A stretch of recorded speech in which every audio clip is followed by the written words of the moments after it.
Research methodology આ શબ્દો સાંભળીને જ થોડી ગભરામણ થાય ખરું ને? પણ ચાલો આજે એને એકદમ સહેલું બનાવી દઈએ. જરા વિચારો કે સંશોધનના બધા જટિલ સિદ્ધાંતો આપણે એક ચતુર સિંહની મજેદાર વાર્તામાંથી શીખી શકીએ તો? હા, મને ખબર છે, સાંભળવામાં થોડું વિચિત્ર લાગે છે, પણ ઘણીવાર કેવું હોય છે કે સૌથી અઘરા વિષયોને સમજવાની સૌથી સારી રીત એકદમ સરળ વાર્તાઓમાં જ છુપાયેલી હોય છે. તો ચાલો આપણે વાર્તા શરૂ કરીએ. કોઈ પણ મોટા સંશોધનની જેમ જ આપણી આ વાર્તાની શરૂઆત પણ એક બહુ જ નાનકડા અવલોકનથી થાય છે. બસ આટલી જ વાત, એક સામાન્ય નોંધ. રાજા સિંહે કંઈક અલગ થતું જોયું અને તરત જ એના મગજમાં એક સવાલ ઊભો થયો. અને સાચું કહું તો કોઈ પણ વૈજ્ઞાનિક શોધનો પાયો આ જ તો છે, જિજ્ઞાસા. અને પેલી જિજ્ઞાસા હતી ને, એ હવે એક નક્કર સવાલમાં ફેરવાઈ ગઈ છે. આને જ આપણે કહીએ છીએ સંશોધન સમસ્યા. હવે આ ખાલી એક વિચાર નથી રહ્યો. આ એક એવો સવાલ છે જેનું પરીક્ષણ કરી શકાય, જેને માપી શકાય. સારું, તો હવે સવાલ તો તૈયાર છે, પણ જવાબ શું હશે એનું અનુમાન પણ લગાવવું પડે ને.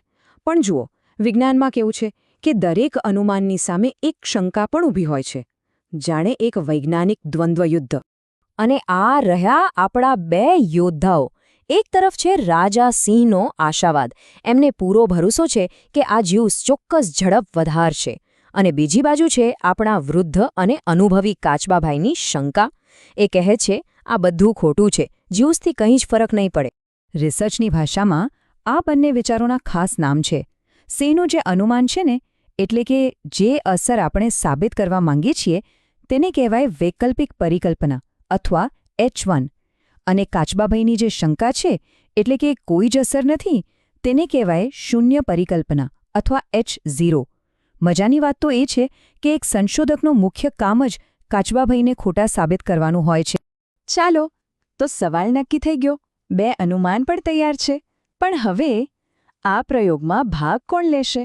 શું આખા જંગલના બધા પ્રાણીઓને દોડાવવા પડશે? અરે ના, આખા જંગલનું પરીક્ષણ કરવું તો શક્ય જ નથી. એટલે સિંહ અહીં એકદમ સ્માર્ટ રસ્તો અપનાવે છે. એ શું કરે છે કે જંગલની આખી વસ્તીમાંથી માત્ર 20 પ્રાણીઓનો એક નાનો નમૂનો એટલે કે સેમ્પલ પસંદ કરે છે. અને એ પણ કેવી રીતે? બધાના નામની ચિઠ્ઠીઓ ઉછાળીને, જેથી કોઈની સાથે પક્ષપાત ન થાય. આ પદ્ધતિને જ કહેવાય છે રેન્ડમ સેમ્પલિંગ. ઓકે, તો ટીમ પણ તૈયાર છે. હવે સમય છે આ પ્રયોગની રમત માટેના નિયમો બનાવવાનો. કારણ કે જો નિયમો પાક્કા નહીં હોય તો પરિણામ પર ભરોસો કેવી રીતે કરી શકાય, બરાબર ને? અહીં સિંહ બહુ જ હોશિયારી વાપરે છે. એ 20 હરણને બરાબર 2 ભાગમાં વહેંચી દે છે. એક ગ્રુપ, જેને આપણે પ્રાયોગિક જૂથ કહીશું, એ જંગલી જ્યુસ પીશે. અને બીજું ગ્રુપ, જેને નિયંત્રણ જૂથ કહેવાય, એ સાદું પાણી પીશે. હવે આ પાણીવાળું ગ્રુપ બહુ જ જરૂરી છે. એમના વગર આપણને ખબર જ કઈ રીતે પડે કે ઝડપમાં જે ફેરફાર આવ્યો એ જ્યુસને લીધે જ હતો કે પછી બીજું કોઈ કારણ હતું. આખા પ્રયોગમાં જે એક વસ્તુનું આપણે પરીક્ષણ કરી રહ્યા છીએ, એટલે કે આપણો જંગલી જ્યુસ, તેને વૈજ્ઞાનિક ભાષામાં સ્વતંત્ર ચલ કહેવાય છે. સરળ શબ્દોમાં આ એ કારણ છે જેની અસર આપણે માપવી છે. તો પછી પેની અસર શું છે? એ છે હરણની દોડવાની ગતિ. આને કહેવાય આશ્રિત ચલ, કારણ કે એની કિંમત પેલા સ્વતંત્ર ચલ એટલે કે જ્યુસ પર આધાર રાખે છે. એકદમ સહેલું છે. શું જ્યુસ કારણ, ઝડપ, અસર ને બદલે છે? બધું એકદમ પ્લાન મુજબ ચાલી રહ્યું હતું અને ત્યાં જ એન્ટ્રી થાય છે ચતુર શિયાળની.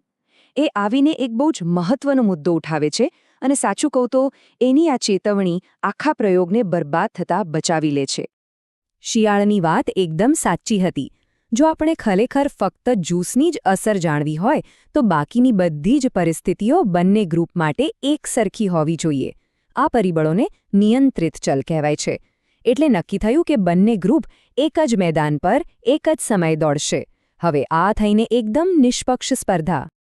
તો નિયમો બની ગયા છે, ટીમ તૈયાર છે, મેદાન પણ સરખું છે અને સ્પર્ધા પૂરી પણ થઈ ગઈ.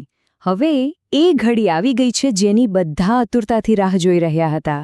પરિણામો. અને આંકડા આપણી સામે છે.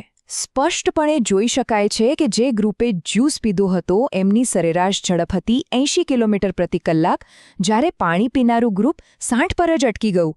આંકડા તો એકદમ સ્પષ્ટ વાર્તા કહી રહ્યા છે.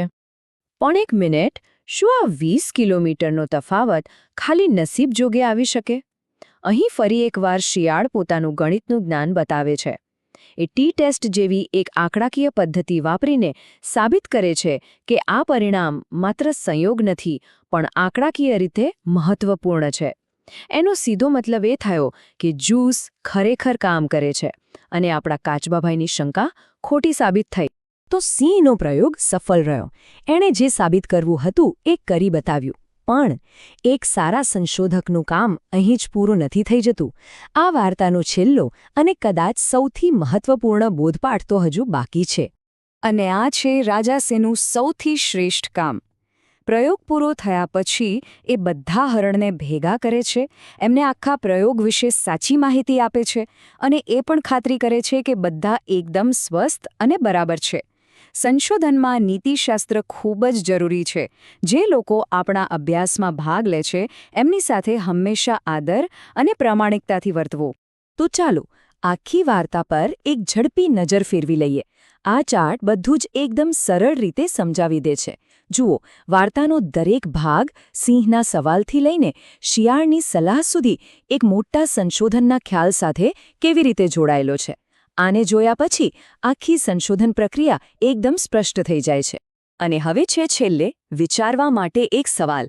જરા વિચારો કે જો ચિઠ્ઠી ઉછાળતી વખતે ભૂલથી જ્યુસ પીવાવાળા ગ્રુપમાં બધા યુવાન હરણ આવી ગયા અને પાણી પીવાવાળા ગ્રુપમાં બધા વૃદ્ધ હરણ, તો શું પરિણામ પર અસર ન થાય? ચોક્કસ થાય.